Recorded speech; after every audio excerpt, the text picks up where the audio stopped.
Louis Quilico was one of the leading operatic baritones of the 20th century. His sudden passing on July 15, 2000 was a great loss to the musical world. Quilico performed at many of the world's great opera houses: Covent Garden, the Paris Opera, the Bolshoi, and the Vienna Staatsoper, to name only a few. He was a stalwart of the Metropolitan Opera, appearing nearly 300 times over 25 consecutive years. At the Met, he sang under the baton of James Levine, Zubin Mehta, Richard Bonynge and Claudio Abbado, and alongside tenors including Luciano Pavarotti, Placido Domingo, John Vickers and José Carreras, and sopranos Joan Sutherland, Renata Tebaldi, Renata Scotto, and Beverly Sills. Louis Quilico was an ideal interpreter of the great Italian and French composers, but it was his defining portrayal of Rigoletto, the hunchbacked jester in Verdi's tragic masterpiece, that won him international acclaim, as well as the nickname Mr. Rigoletto. He sang the role more than 500 times, the last being at the National Arts Centre in Ottawa in September of 1994. After his retirement from the operatic stage in 1998, he continued to perform, touring extensively with his wife, the celebrated pianist Christina Petrowska Quilico. Together they made 4 recordings and a teaching video, and collaborated on the book Mr. Rigoletto in Conversation with Louis Quilico. In this book, Quilico shared his views on singing, on opera, and on his signature role, Rigoletto. He also talked about his own personally devised vocal techniques, sharing them with a new generation of singers. What is missing in the printed version of these conversations is Quilico's own voice and his unique personality. In these recordings, we hear him speak in his own words, with his own voice, unfiltered and unedited. Speaking personally, baritone Louis Quilico, Mr. Rigoletto, in conversation with Christina Petrowska Quilico. In this conversation, Louis offers more insights into interpretation, how Verdi's Macbeth must be treated differently than the Shakespeare play, and hilarity in rehearsals. Do you find with these roles that they affect you? You said you almost became a Falstaff. I mean, you're certainly a Rigoletto. Well, Rigoletto is so out of my nature, that it's in certain way, it's easy to understand for me, because it's the opposite of what I would be. Because I am dramatic in life, yes. Rigoletto is a kind of a personality that, like I said, life made him very bitter. All of a sudden, he cannot cope with life. It's very difficult for him because he lost, and in fact, he said to his daughter, "The most beautiful thing I had was my wife, and I lost her. Now the only thing I have left, it's you." And it's sad. And I think in a certain way, Rigoletto has a sadness in his life that it's not me. Sometimes I can be sad, yes. But for me, Rigoletto was sad all the time. Because he said it. He said, the court made me a gesture. They want me to make them laugh. And not only that, I'm a man that kills, And you just imagine that he has a little daughter that he loves and everything. And there he is explaining to the public who he is, what he is. One sentence will dictate exactly what is Rigoletto, and it's not me. He says at the very beginning of the second act, the old man cursed me, good, but the second phrase, after Sparafucci is out, we are equal. He has the dagger and I got the tongue. With this word, he can kill anybody he wants. You see? And that is the thing that that's not me. I mean, I cannot be that way. But at the same time, when you look at it, it's very interesting to see this kind of difference between this character and yourself. And I think maybe that's the reason, in a certain way, it was not difficult for me to do these kind of roles. Because there was something that I could get my teeth into it. It's so different than me. And I like things that are undercurrent, to discover what are they exactly. And I don't want to brag about it, but I think that's what made my Rigoletto became a great performance for that reason. You're doing it again. Is it going to be like a fresh experience for you? Do you approach it as a comfortable old shoe, or are you looking at it as a new adventure? I don't think I will approach it as a new adventure, because it has been my adventure for my entire life, because I've done it so many times. But the thing is, there's always something unsuspected that I don't know when it comes. Because what I like to do, for instance, these kind of opera, I like to do them with the spontaneity. All of a sudden I'm doing a phrase that all of a sudden, 1 week I will feel it one way, the following week I feel it in another way. And I think this is the thing that is refreshing, because you're always doing something. You have said a phrase maybe 507 times. I've done the opera, and you have done that phrase 507 times, and maybe 507 times different way of doing it. Or if it's not exactly different, mentally you approach it differently. And I think this is why these kind of roles you never get tired, because for that reason they're creating their their mystery, because these opera are very mysterious for the interpreter. For me, that's what they are.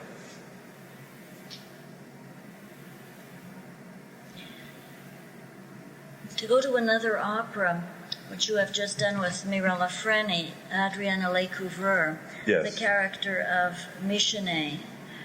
He has a wonderful aria there. You see, there's one thing with the Michelet that I found it very, very wonderful to do for one reason. All of a sudden, I never expect that the man, the love, but it's not sensuous love, it's the opposite. And maybe it's close to me, I would say, maybe. Because it's the love, like the love for his daughter. But it's even greater, because what is happening, he has created this little girl to become the great diva. And this is all he's doing. And I think, when you succeed to be able to create that kind of personality, that's what I feel about Michelet.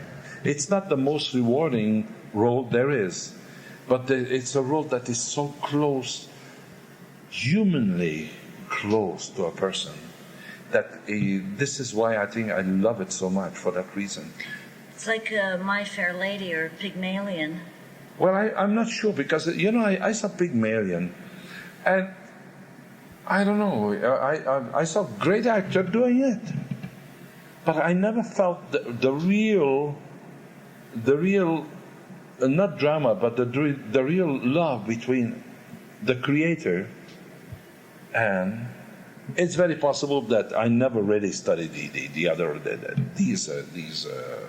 these plays, but I would say Adriana, it's very close of generally in life. You see, I don't think Michelet was a Pygmalion. It was the opposite. It was, yes, he found that there was talent. You see, Pygmalion was the opposite. I'm going to make something out of this woman. You're going to see, I'm going to succeed with it and everything. I'm going to show the world. But that was not the intention of Michelet. Michelet was the opposite. All of a sudden, there was that little talent that he discovered and said to himself, well, I want to bring this woman to become a great artist. Not to have the world screaming on it. No, it was for the art himself. But with Pygmalion, it was the opposite. To make her become a great lady of court. You understand? And I think, for instance, this is the big difference between this kind of a play. You know? I know that you wanted to talk about Kabavianska's Tosca. Oh boy. And I have to say one thing. I love very much Kabavianska. She's for me, it might be the closest thing that I would think that for a Tosca, because she was very beautiful. She had a beautiful figure. She was very dramatic. She had something very, very, very, very special. But except one thing, one time she played me a dirty trick. Without playing me a dirty trick, all of a sudden we were doing Tosca. And we finished the first act, everything is going beautiful, blah, blah, blah. Comes this, gonna do the second act, and I passed in front of her room, and she's at the door with a chocolate bar a mile long. And I look at this and I says, but you have to sing Visita Arte and all that. She says, oh, it doesn't disturb me at all. But I says, chocolate? Oh, she says, yes. She says, I need strength. And chocolate give me strength. I said, my God, how can she do it? It became so much a phobia for me that all of a sudden I walked on the stage, my first phrase come in, and all of a sudden I start to sing, Tosca in Bonfalco, but instead of doing that, I'm like, Tosca in Bonfalco. I was so autosuggestive about that famous chocolate bar that all of a sudden I was cracking all over the place, you know. And it took me about, I would say maybe 10, 15 phrases to get back to normal, because then all of a sudden I forgot about the chocolate bar. But at very first, I had the chocolate bar in my mind, and that was very suggestive, oh boy. what about Zeffirelli and his opulent sets? Do they inspire you, or do they dwarf you sometimes? I've heard both. Well, there's a lot of people, I have to say one thing, there's a lot of people that they like to see his set. Naturally, I have to say one thing, his set are the closest thing to life. Maybe not of today, but in this time. But at the same time, sometimes it becomes overpowered. Like, for instance, it's going to overpower his artist on the stage. Because, first of all, there's so much to be seen. There's so much with the chorus and everything. The first thing you know, people get lost in the shuffle. And maybe that's the only thing I would say that, I don't know, maybe I saw the Tosca. The Tosca did not irritate me at all. I have to say one thing. In fact, I did this Tosca, and I think it was very beautiful. And it meant something. Because the first scene, the church, I'll tell you one thing, it was a very, very beautiful church. Then the studio of Scarpia, I think it was very beautiful the way it was done, you know.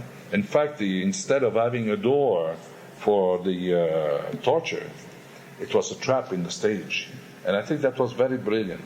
It was very interesting, showing that the torture is down.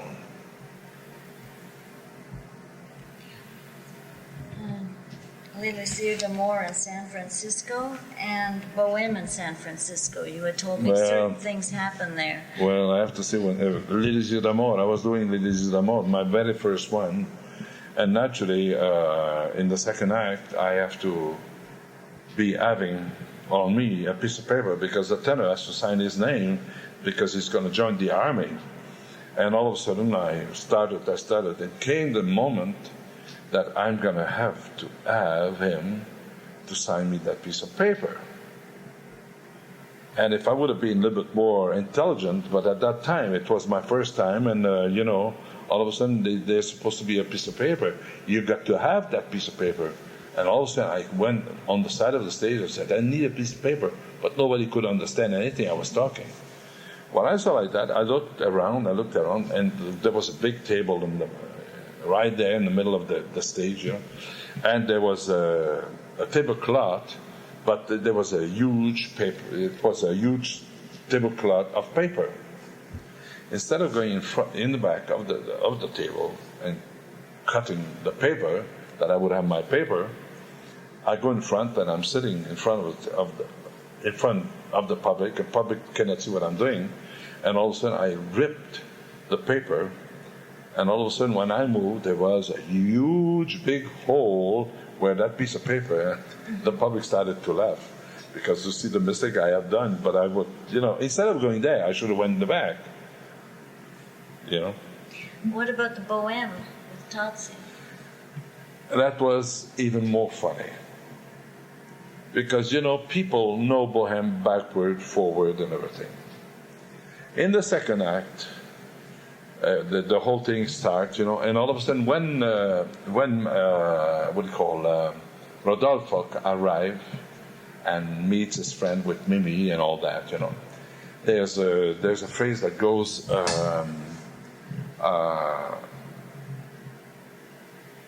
Questa è Mimi, Gaia Fiorai, and a little bit before that, there's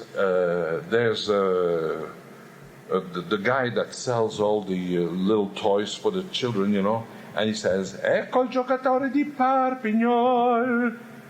And the tenor says, Due posti, finalmente, eccoci qui. Naturally, the tenor just arrived. And Tozzi not have sung the opera for at least 10 years. All of a sudden comes the moment, and all of a sudden this man says, Ecco il giocatore di Parpignol.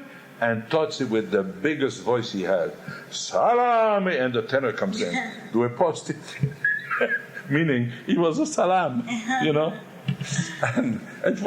and then it repeats itself, and he has to do it again, and he tried to escape. The public started to laugh. I never heard such a big laugh in my life. It was funny, because they could see that he was very upset about it, But I'm not sure if he was upset or he didn't. He didn't do it on purpose, make the people laugh, Are there any other prop stories that you... failure of props? Failure of props.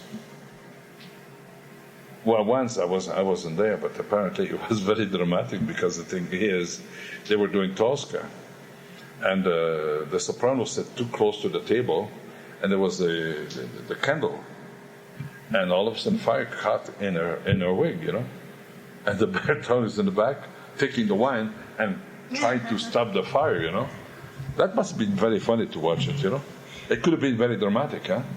Because, these wigs, sometimes they could caught in fire. Like once upon a time I was doing Tosca too, and all of a sudden, I don't know if I said this one before, but all of a sudden there's one place where I say aprite le porte che noi della menti.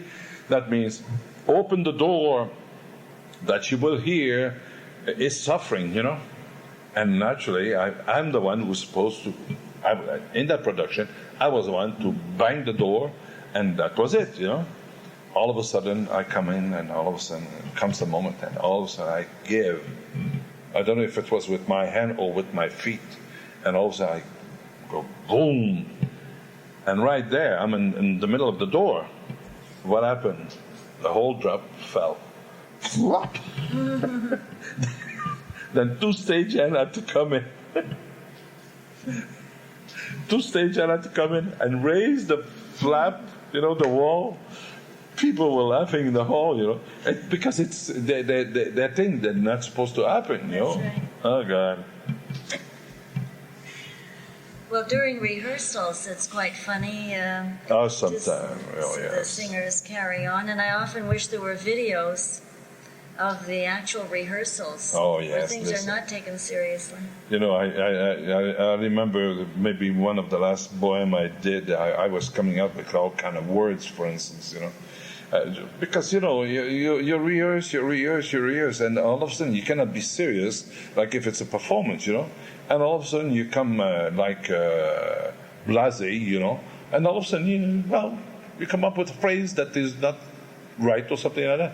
And I remember very well that one of the sopranos, she walked in one day at the end when Mimi comes in with after the big fight of the four guys, and this woman walks in and she invented a phrase, and then she walked in and she says, "C'è Mimi che fa pipì, che si sente male."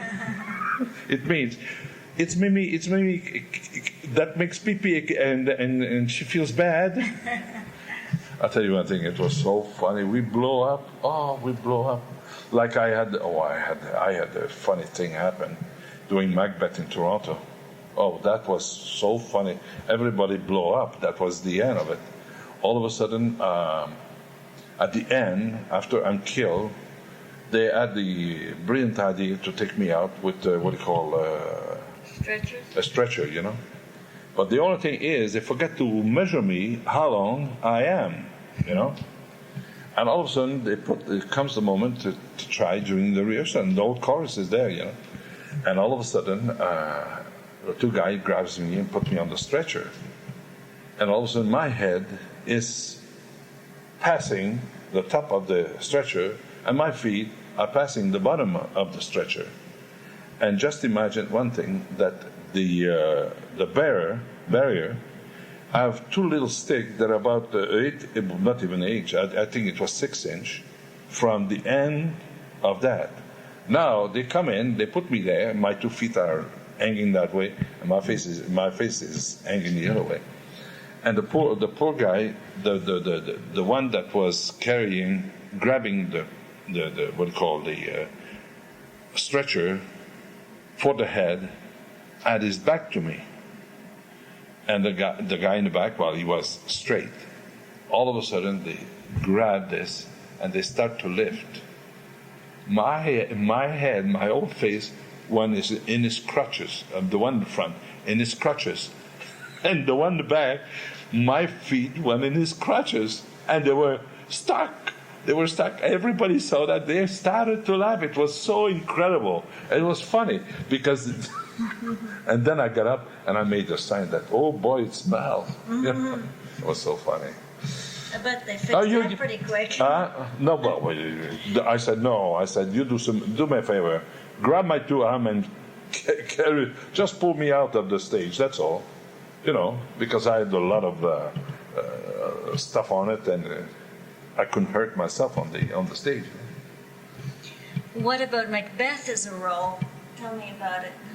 Well, Macbeth is quite something. And the thing is with Macbeth is, now you're talking about a role that's completely the opposite of my nature. Because you see, Macbeth is, naturally, I have to say one thing, he's not completely responsible, because Lady Macbeth is the instigator of everything he does. And in fact, she's the one instigating for him to go and kill the king and everything, But at the same time, for him to achieve power will defy anything. And that is the thing that's very interesting when you start to think about it. And plus, on top of that, there's a lot of, weird thing happening. For instance, he's got all the apparition, This, I tell you one thing. In fact, it happened. It happened twice. It happened in the banquet. Then it happened later on when he goes and see the witches. And that in the witches he sees because he killed Banco, and Banco appears. He even sees the king that he killed even before that. And there's a scene where all of a sudden he sees a dagger, and he's so frightened. Please go away from me. And then all of a sudden says, "No, I need it, and I got to have the power." And he wants that dagger. I have to say one thing: as a role, it's a monumental role. It's not done enough, Macbeth. It's difficult to do, I have to say, because the thing is, first of all, to find a real Macbeth is very difficult, because you see, you need somebody that needs kind of a very special voice. If you don't have that kind of special voice, plus on top of that, you need somebody that can play tremendously, and that is the thing. You know, this is not a play; this is an opera. And for instance, the apparition of the dagger goes to different place, and you have to make sure that you can go to these places. And this is the thing that is very difficult, to get somebody that can transform himself, even vocally. All of a sudden, you have to make a certain thing vocally, never to betray your technique. That's one thing that's very important. But at the same time, to be able to make an expression. Like, for instance, I remember there's one place after in the banquet scene, after everything is come calm, Macbeth says, and he sings it. You know, you have to have these portamento in the voice that create and this is the beauty of that kind of a role, to be able not to be only an actor, but to be able at the same time acting with your voice. You know, Sir Laurence Olivier, what was the greatness of him doing Shakespeare? For me, one of the greatest Shakespearean actors I ever saw in my life, because he had that the temperament of not only of acting, a face and all that, but with the voice. And that was I found it very, very suggestive, very interesting to follow when he does Shakespeare.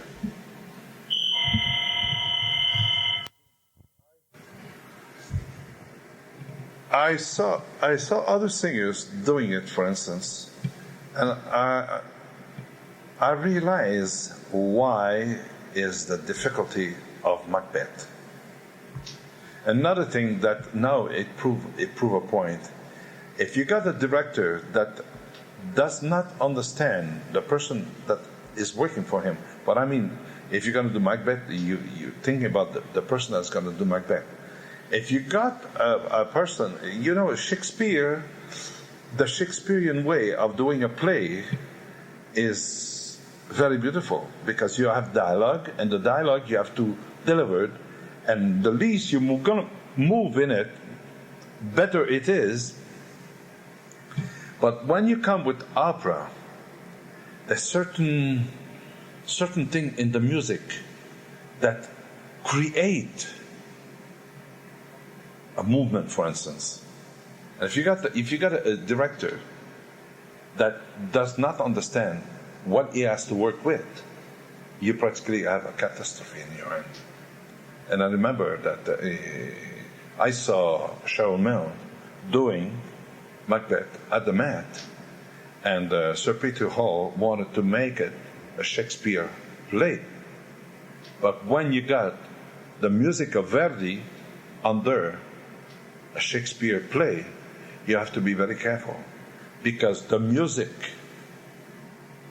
is suggestive of, for instance, fears or losing fears, and this has to be shown. You cannot simply just only to talk about.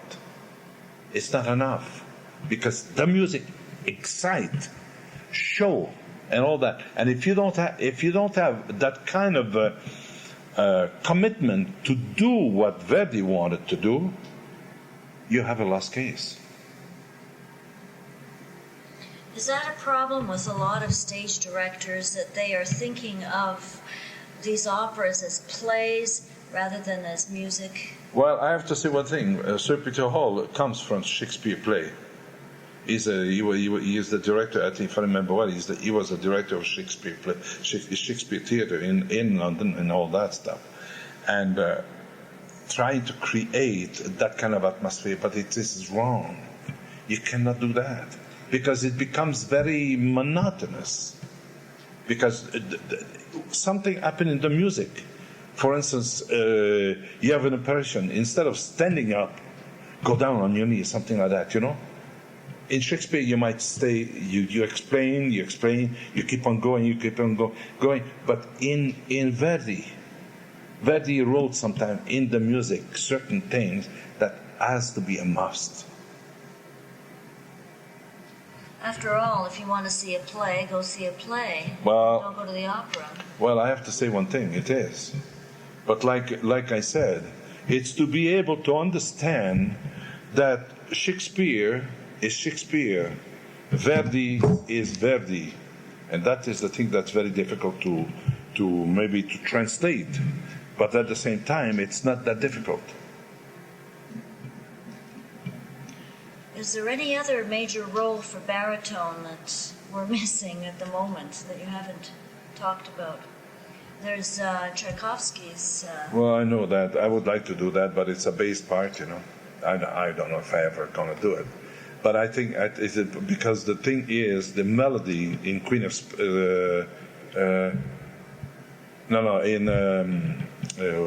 Eugene Onegin, there's a bass aria at the end that is so gorgeous. Oh God, it's incredible. Like, there's another role I would have liked to do before the end of my career, and I think it's an incredible role. It's Arkel in Peleas. And when you start to think of the word that he say, you know, just to give you a little idea, there's one place where he says, you know, when you're old, your lips, they still have to feel the freshness of the skin of someone, to feel love and all that stuff. It's incredible when you start to, and the music is, you know, it's difficult to explain these things because they're too subtle, you know.